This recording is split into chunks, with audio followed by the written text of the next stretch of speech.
सर्वप्रथम सर्वांना जय ज्योती जय क्रांती। मी सौ प्रीती श्रीकांत जोल्ले, माणिकवाडा, यवतमाळ। 11 एप्रिल 2026 महात्मा फुले यांची 200वी जयंती शुभारंभ होत आहे। त्यानिमित्ताने महात्मा फुले यांनी त्या काळी मोठे प्रबोधनात्मक कार्य केले, ते आजही उपयुक्त असून त्या अखंडादी काव्यरचनेमधील मी सादर करीत आहे आत्मपरीक्षण।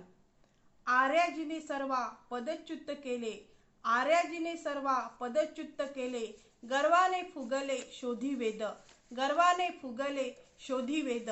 निराशा शूद्रांची आजता गायित, निराशा शूद्रांची आजता गायित, गणिले दासात त्याजपैकी, गणिले दासात त्याजपैकी।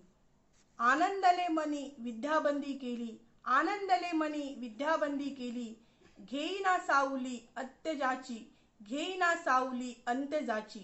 आरे धिक्कारिले आत्मपरीक्षेला, आरे धिक्कारिले आत्मपरीक्षेला, त्रास हा जिंकिल्या ज्योती म्हणे, त्रास हा जिंकिल्या ज्योती म्हणे। यामध्ये महात्मा ज्योतिबा फुले म्हणतात की आर्य लोकांना, इतर सर्व लोकांना त्यांच्या पदावरून खाली उतरवले आणि स्वतःला श्रेष्ठ समजून गर्वाने फुगले। त्यांनी वेदांचा आधार घेऊन समाजावर आपले वर्चस्व टिकून ठेवले। शूद्र आणि अतिशूद्र लोकांना त्यांनी दास म्हणजेच गुलाम मानले, त्यामुळे ते नेहमी निराश अवस्थेत राहिले। त्यांनी शिक्षणावर बंदी घातली, त्यामुळे शूद्रांना ज्ञान मिळू शकले नाही।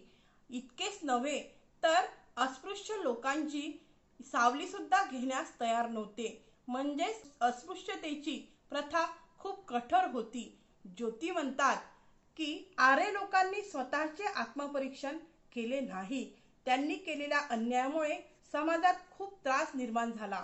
म्हणूनच ज्योती म्हणतात की अशा अन्यायकारक वृत्तीचा धिक्कार करायला हवा।